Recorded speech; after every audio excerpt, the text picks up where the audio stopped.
Every idea starts with a problem. Warby Parker's was simple. Glasses are too expensive. So they set out to change that. By designing glasses in-house and selling directly to customers, they're able to offer prescription eyewear that's expertly crafted and unexpectedly affordable. Warby Parker glasses are made from premium materials like impact-resistant polycarbonate and custom acetate. And they start at just $95, including prescription lenses. Get glasses made from the good stuff. Stop by a Warby Parker store near you. Ever wonder what your lashes are destined for? The cards have spoken. Maybelline New York Mascara does it all. Whether you crave fully fan lashes with Lash Sensational, big, bold volume from the Colossal, a dramatic lift with Falsies Lash Lift, or natural-looking volume from Great Lash, your perfect lash future awaits. Manifest your best mascara today. Shop Maybelline New York and discover your lash destiny. Shop now at Walmart. What does the term digital workplace mean to you? In today's world of AI, robotics, and AR, it's much more than an office full of people on computers.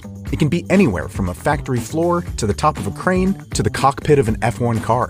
Wherever your digital workplace may be, TeamViewer's mission is to make work better. How? By securely connecting your people with the data, expertise, or insights they need in real time to make work more efficient. By automating and streamlining IT and OT support to fix problems before they happen, to make work more productive. And by bringing all the possibilities of a secure and flexible digital workplace to all your people everywhere to make work more innovative. So discover how TeamViewer can make work better, wherever it happens across your business. Learn more at teamviewer.com/workbetter. Picture this. You're in the garage, hands covered in grease, just finished up tuning your engine with a part you found on eBay. And you realize, you know what? I could also use new brakes. So where do you go next? Back to eBay. And you've got eBay Guaranteed Fit. You order a part, and if it doesn't fit, send it back. Simple as that.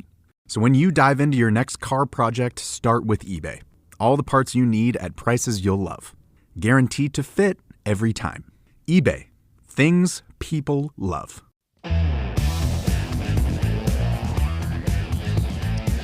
This is the Daily Tech News for Tuesday, May 6th, 2025. We tell you what you need to know, follow up in the context of those stories, and help each other understand. At least we try. Today, Bodie Grimm's given us a little assist, telling us about the environmental impact of electric vehicles. A lot of debate around that. And Microsoft has some new, slightly smaller Surface laptops. Ooh, I'm Jason Howell. I'm Tom Merritt. Let's start with what you need to know with the big story. Or maybe we should call it the slightly smaller story.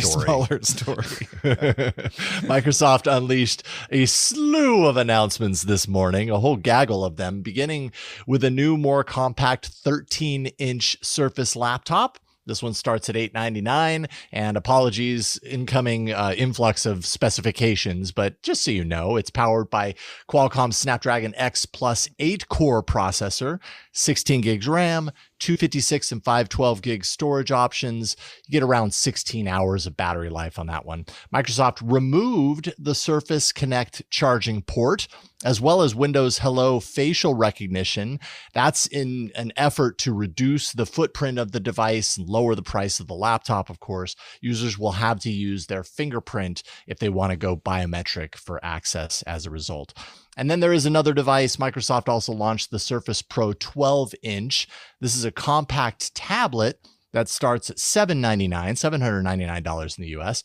Features the same processor, same RAM, same storage as the Surface laptop that I just mentioned. The 12-inch LCD display uses a 90 hertz refresh panel. There is no upgrade option to OLED if that's your preference. Sorry. It does drop the Surface Connect charging port for two USB-C 3.2 ports.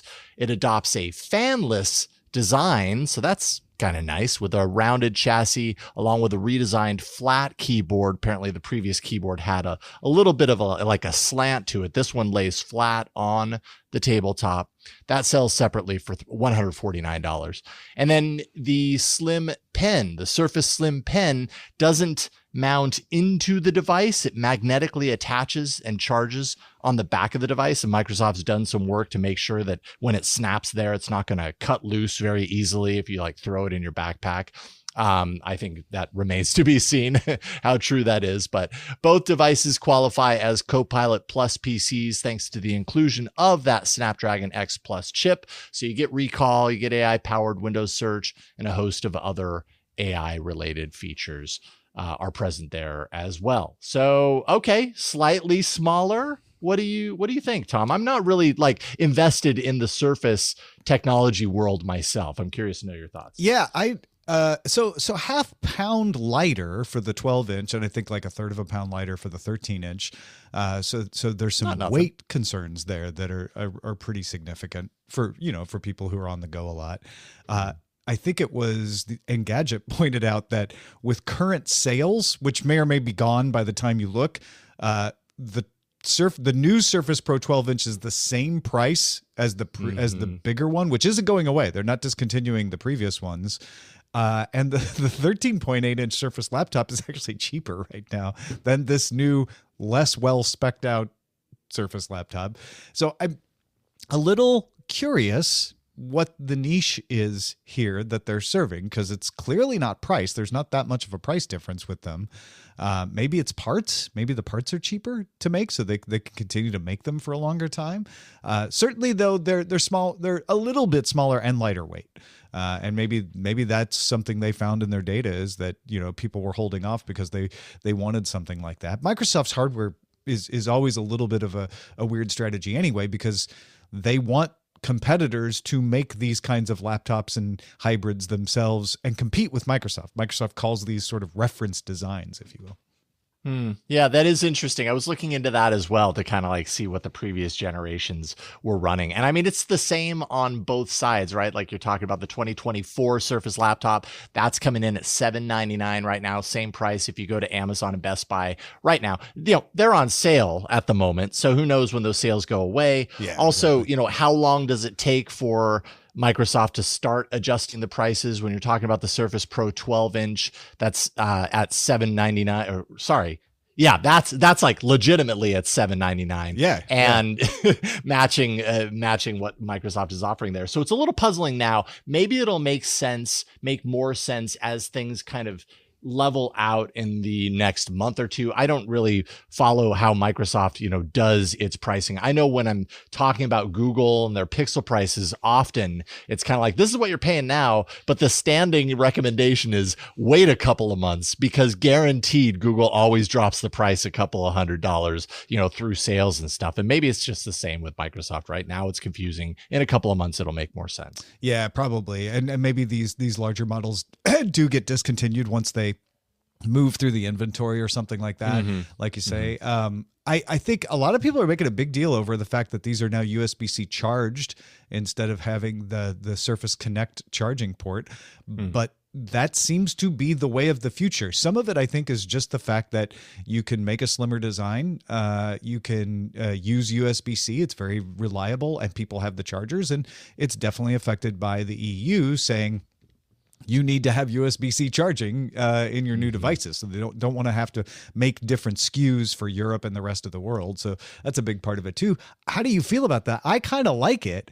I know it's some people don't like the fact that it's not shipping with a charger in the 12-inch case, and so you'll have to add that on. But if you already have a USB-C charger, you don't really need one.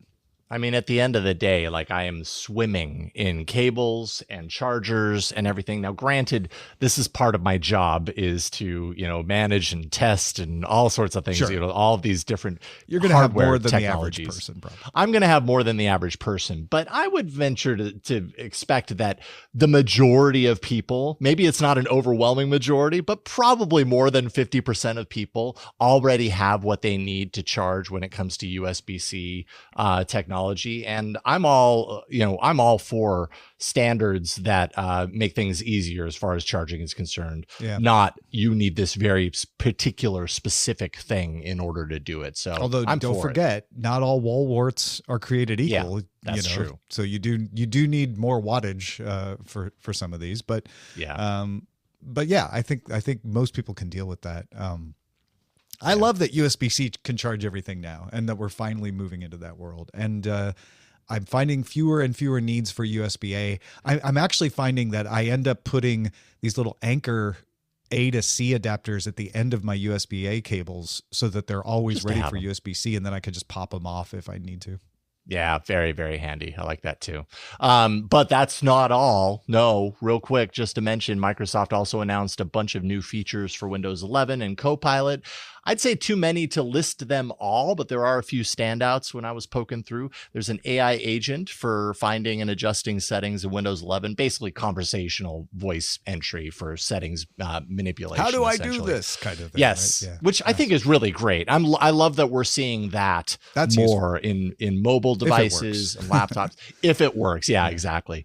An expansion of Click to Do that includes Excel table conversions, drafting into Word, scheduling team meetings. That's kind of a new feature that they're opening up. A heavily leaked, apparently, redesign of the start menu that includes all apps, because why not have all apps in your start menu? That makes sense to me. A photos relight feature for adding light sources and setting different focal points in your pictures and photos. And then a perfect screenshot, AI-driven screenshot cropping feature. A bunch of AI features because this is the year 2025. Yeah, and they want you to buy a Copilot PC the next time you buy a PC. Indeed. Well, we might be able to buy a Copilot PC because of you, the listener, supporting us. We certainly wouldn't be able to do the show without you. So big thanks to Brad, Kevin Morgan, and Paul Thiessen. Thanks, you guys. Thank you. Picture this. You're in the garage, hands covered in grease, just finished up tuning your engine with a part you found on eBay. And you realize, you know what? I could also use new brakes. So where do you go next? Back to eBay. You can find anything there. It's unreal. Wipers, headlights, even cold air intakes. It's all there. And you've got eBay Guaranteed Fit. You order a part, and if it doesn't fit, send it back. Simple as that. Look, DIY fixes can be major. Doesn't matter if it's just maintenance or a major mod. You got it, especially when things are guaranteed to fit. So when you dive into your next car project, start with eBay. All the parts you need at prices you'll love. Guaranteed to fit every time. eBay. Things people love. Trust isn't just earned, it's demanded. Whether you're a startup founder navigating your first audit or a seasoned security professional scaling your GRC program, proving your commitment to security has never been more critical or more complex. That's where Vanta comes in. Businesses use Vanta to establish trust by automating compliance needs across over 35 frameworks, like SOC 2 and ISO 27001, centralize security workflows, complete questionnaires up to 5 times faster, and proactively manage vendor risk. Vanta not only saves you time, it can also save you money. A new IDC white paper found that Vanta customers achieve $535,000 per year in benefits, and the platform pays for itself in just 3 months. Join over 9,000 global companies like Atlassian, Quora, and Factory who use Vanta to manage risk and prove security in real time. For a limited time, our audience gets $1,000 off Vanta at vanta.com/DTNS. That's VANTA.com/DTNS for $1,000 off. There is a growing expense eating into your company's profits. Your cloud computing bill. What if you could cut your cloud bill in half and improve performance? Well, if you act by May 31st, Oracle Cloud Infrastructure can help you do just that. OCI is the next generation cloud designed for every workload, where you can run any application or AI project faster and more securely for less. This half-off offer is only for new U.S. customers with a minimum financial commitment. See if you qualify at oracle.com/dailytech. Ever wonder what your lashes are destined for? The cards have spoken. Maybelline New York Mascara does it all. Whether you crave fully fan lashes with Lash Sensational, big, bold volume from the Colossal, a dramatic lift with Falsies Lash Lift, or natural-looking volume from Great Lash, your perfect lash future awaits. Manifest your best mascara today. Shop Maybelline New York and discover your lash destiny. Shop now at Walmart. What makes a great pair of glasses? At Warby Parker, it's all the invisible extras without the extra cost. Their designer quality frames start at $95, including prescription lenses, plus scratch-resistant, smudge-resistant, and anti-reflective coatings, and UV protection, and free adjustments for life. To find your next pair of glasses, sunglasses, or contact lenses, or to find the Warby Parker store nearest you, head over to warbyparker.com. That's warbyparker.com. All right, there's more we need to know today. Let's get to the briefs. OpenAI is going to change its corporate structure. And you may say, well, that's not going to impact my life directly. But what they were and what they're going to be is helpful to understand why the company will do some things differently. So if you know this, like I said, it may not impact your daily life, but when OpenAI makes a decision, you may go, oh, that's because of that thing that Tom explained to me on DTNS. So first, here's where they come from. OpenAI was started as a nonprofit with the idea of making sure any super intelligent model was not in the control of a private enterprise. That limited investments, though, and as more private companies came into the market, OpenAI created a subsidiary that was capped profit. That meant they could get investors now because they could make money back, but each investor could only make 100 times its investment back. So they got some investors like Microsoft on board, but still it was limited who would buy in. Some people would not invest because of that cap. So recently, OpenAI was planning to create a fully for-profit company and spin it out of the nonprofit parent company. The nonprofit company would stay as a foundation, but it would be unrelated to the for-profit company. The idea would be that the nonprofit would have a stake in the for-profit company, but just not control it, and therefore there would be no limits on investments. Well, that's not what OpenAI has ended up doing. The for-profit company is still going to remove the cap on profits and become what's called a public benefit company, or PBC. A PBC serves goals other than profit for investors, often environmental or social goals. In this case, it's going to be the same mission as the original nonprofit, to benefit humanity, though the details have yet to be published. So we haven't seen exactly how they express that, but that's what they're saying the idea is. That was actually always the plan for this for-profit arm, but the change is that the nonprofit parent company, with its fiduciary duty to humanity instead of investors, will remain in control of the public benefit corporation, though we don't know how large its stake will be. This is very similar to what Mozilla does with Firefox. Firefox is a for-profit enterprise, but the Mozilla Foundation is a nonprofit that controls it. It's not exactly the same, but it's similar. OpenAI says it changed its mind after discussion with attorneys general in California and Delaware who would have needed to approve the restructuring. Okay, well, thank you for going through that, because that's definitely helpful for me, because this can be a little bit of a complicated spider web to follow along at this point. One thing that stands out for me, though, and I think it's hilarious, is the benefit humanity thing, which is, who defines and to serve what purpose, and the correlation that I can draw there is like AGI. It's like defined by whom and to serve what purpose. They're both as cloudy, as clear as mud. Well, and that's why I made a point of saying they have not yet published the terms, so to speak, of what that means. So it'll be interesting to see how they express it. But what I do think is significant is a regular corporation only has a fiduciary duty to its investors.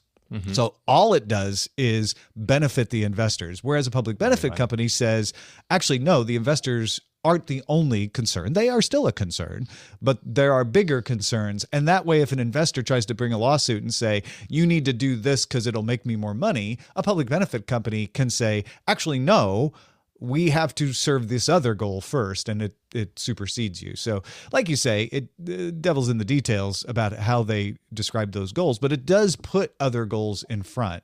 And they were always going to do that with the for-profit company. The big news here is that the nonprofit will stay in control. We don't know how much of a stake it's going to have in the PBC, but they did say it will stay in control. Interesting. Definitely appreciate your walkthrough on that. Thank you. Google posted, then deleted a blog post showcasing Material 3 Expressive, one of its major announcements from the upcoming Google I/O Developer Conference that's going to take place a little bit later in this month on May 20th. The update is described as the, quote, most researched UI update. It saw 46 rounds of design changes over 3 years. Research, more than 18,000 participants were involved, apparently. The goal is to make Android's interface more visually appealing, engaging, and easier to use. So you can expect to see some bold colors, a variety of shapes and sizes, and lots of motion in the interface when it's officially announced. The song that came to mind is, oops, Google did it again. They gave you a blog and leaked all the news. Ooh, baby, baby. Kids, ask your parents. No, that's really good. It looked rounder. That was my first impression. Rounder, yes. Yeah. It continues to get rounder and pillier. Yeah, rounder and pillier is what I expect at Google I/O on May 20th.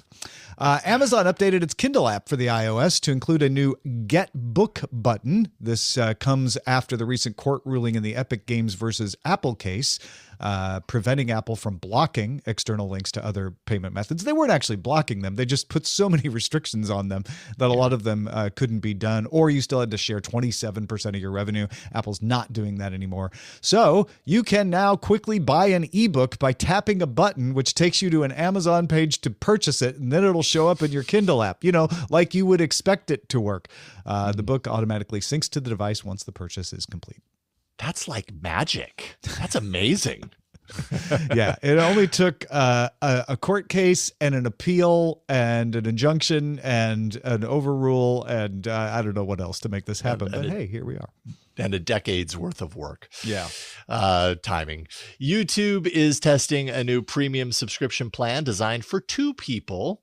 In a pilot taking place in India, France, Taiwan, and Hong Kong currently anyways. The price of the 2-person plan sits, as you might imagine, between the individual and family tiers. It resembles Spotify's Duo offering, so it's really targeting pairs, so couples, roommates, that sort of thing. Users must be 13 and over and belong to the same Google family group. No word on whether the plan will expand to other countries.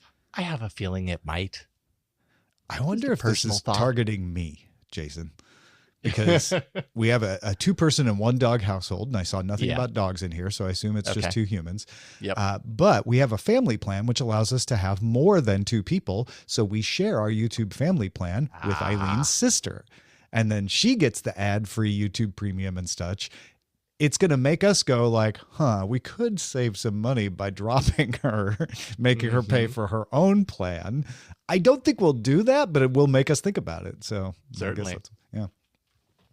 Got a couple of self-driving vehicle stories for you. Aurora Innovation is out of the testing phase and claims it is now the first company to launch a commercial self-driving trucking service with heavy-duty trucks on public roads in the U.S. If you're like, didn't they already say this? Yes, for 4 years we've been covering them with various tests. Now it's real. Now it's actually a commercial service. It's happening.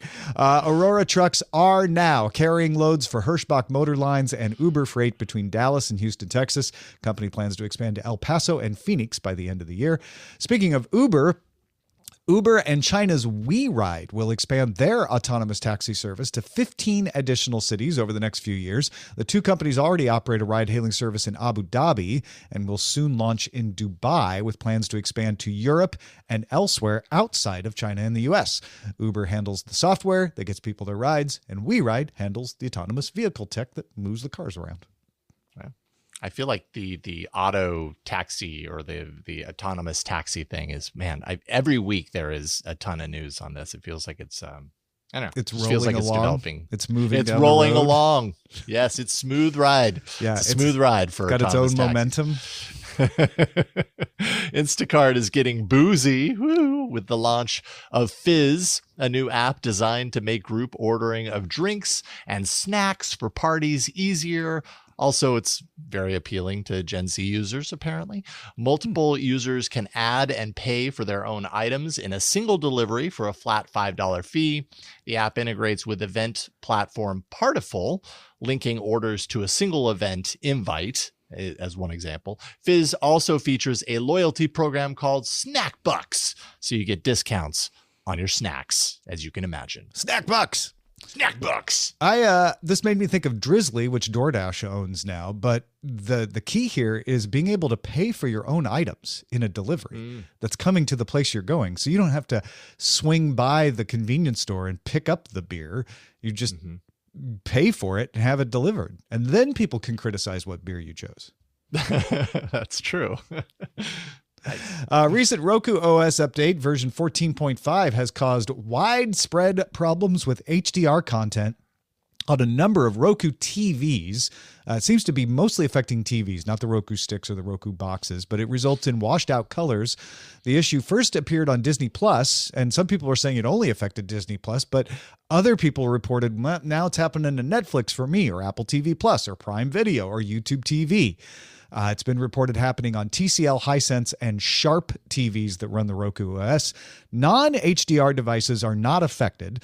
The update was rolled out automatically, and users can't easily revert to a previous version because you didn't choose to update it, so there's not an easy way for you to de-update it. I mean, there are ways you can do it, but they're not going to be easy, and there's no workaround that has been issued yet. But Roku said it is investigating the matter. I imagine so. There were a lot of people who were demanding it. Things are unwatchable now. My Thursday night TV viewing was ruined.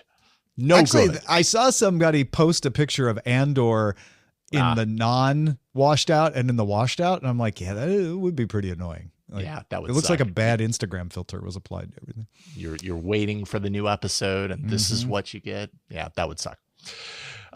We told you just yesterday about a hacker accessing archived chat logs.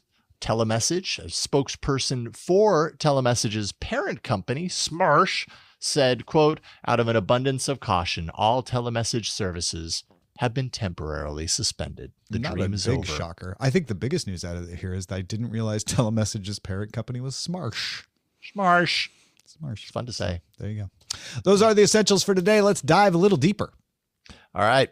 EVs have low emissions, as you know, but there are other negative impacts on the environment along with that. Tom, you spoke with Bodie Grimm from the Kilowatt Podcast about how to get a full view of the environmental impact of electric vehicles.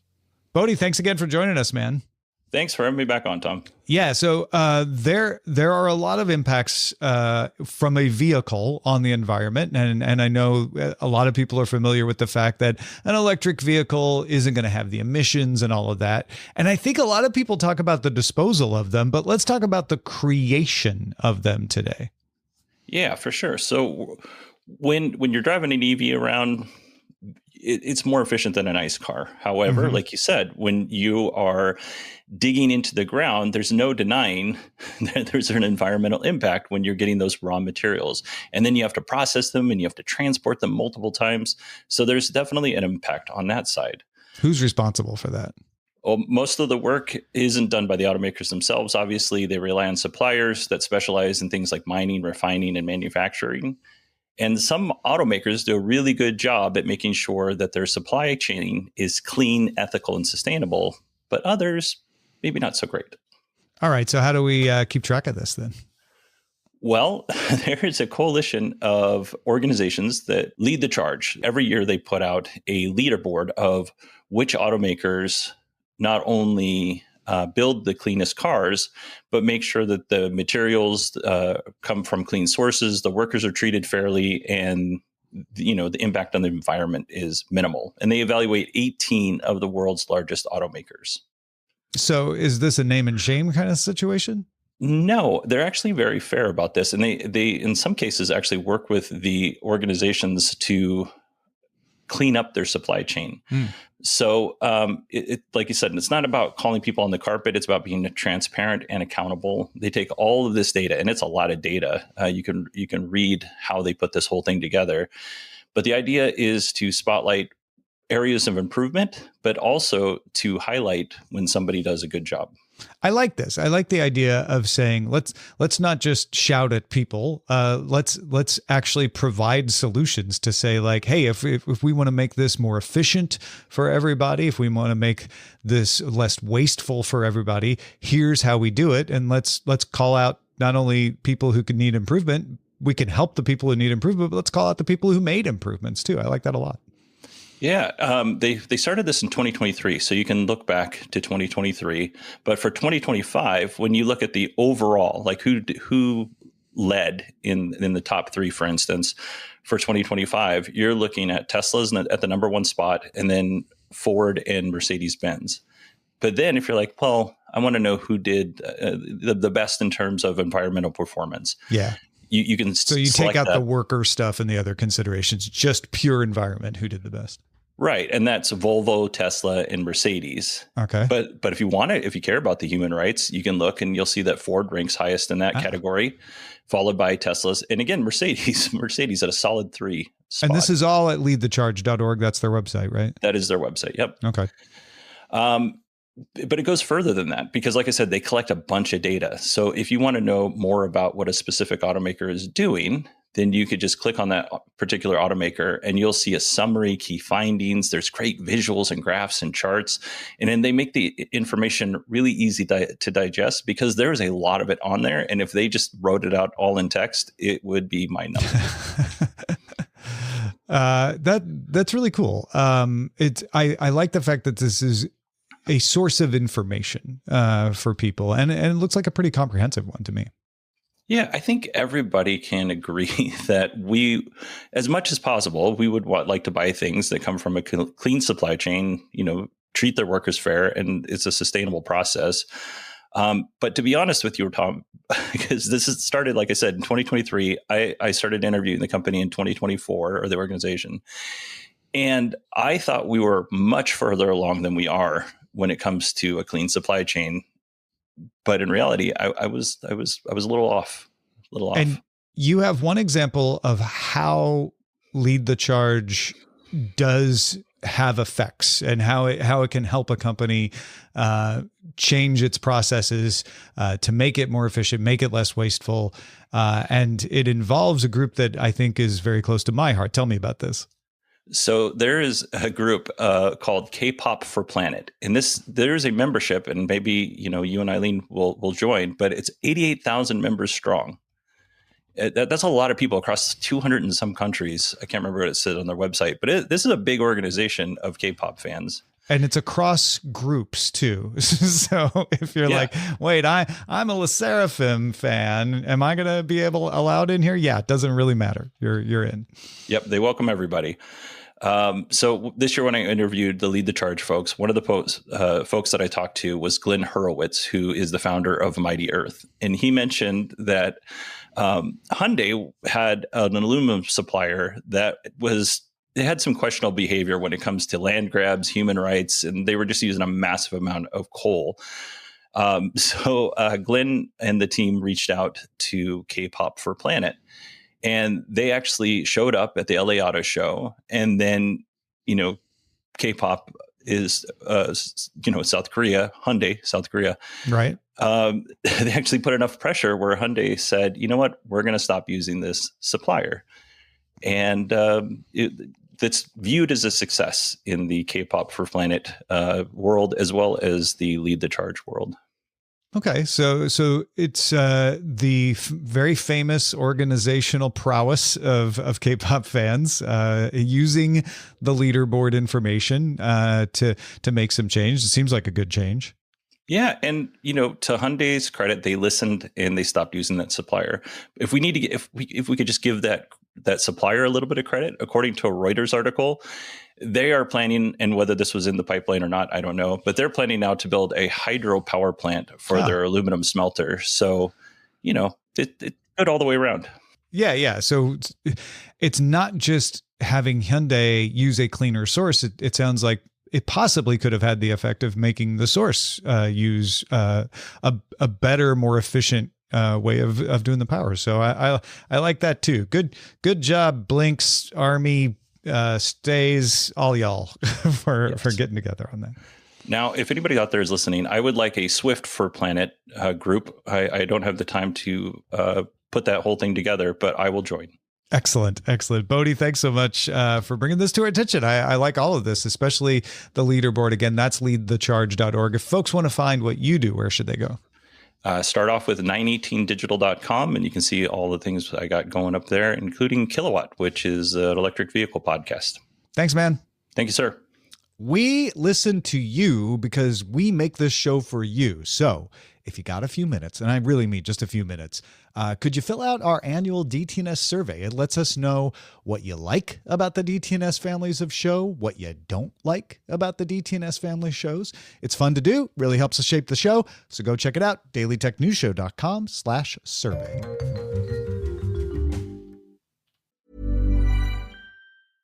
Now at Verizon, we have some big news for your peace of mind. For all our customers, existing and new, we're locking in low prices for 3 years guaranteed on My Plan and My Home. That's future you peace of mind. And everyone can save on a brand new phone on My Plan when you trade in any phone from one of our top brands. That's new phone peace of mind.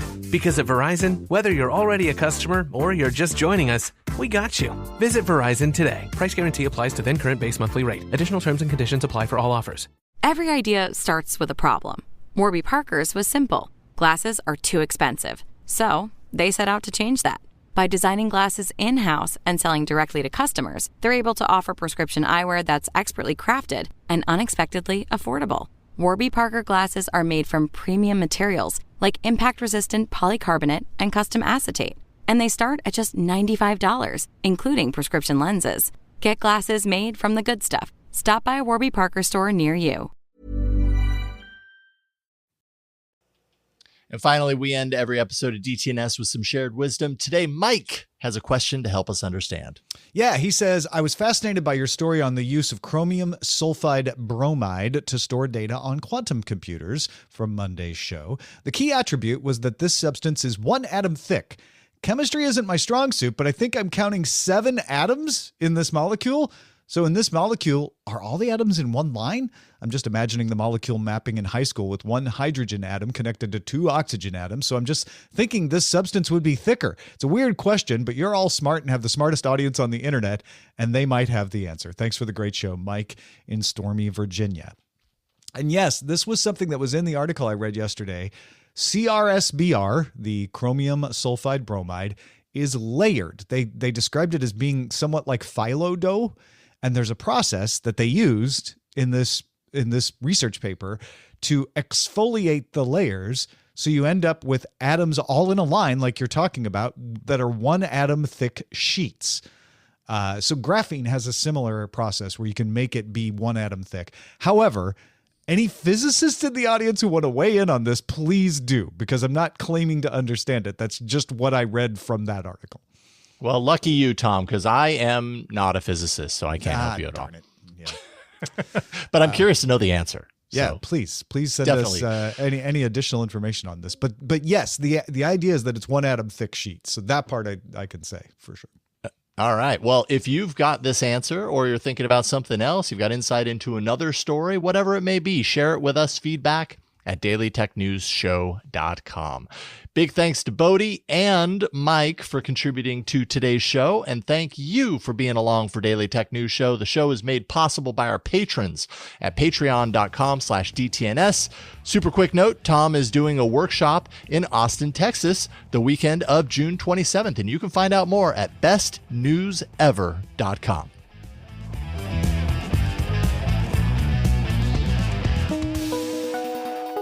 The DTNS family of podcasts, helping each other understand. Diamond Club hopes you have enjoyed this program.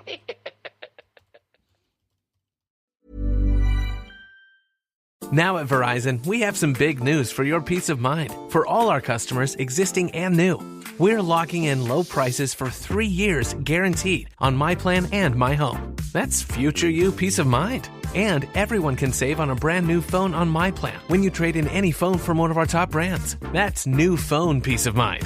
Because at Verizon, whether you're already a customer or you're just joining us, we got you. Visit Verizon today. Price guarantee applies to then current base monthly rate. Additional terms and conditions apply for all offers. This is Paige DeSorbo, the co-host of Giggly Squad. I have exciting news. McDonald's has all new McCrispy strips. It's chicken made for dipping. Tender, juicy white meat chicken with a golden brown, peppery breading. It's chicken so good it deserves its own sauce. The creamy chili McCrispy strip dip, a sauce that's creamy, savory, and sweet with a little heat. But it works with any of our sauces. I'm personally a barbecue sauce girl. Even sometimes I like ketchup. I'm just like basic sometimes. But I also need it in addition to any new sauces I'm trying. With a new creamy chili McCrispy strip dip, it's chicken made for dipping, only at McDonald's.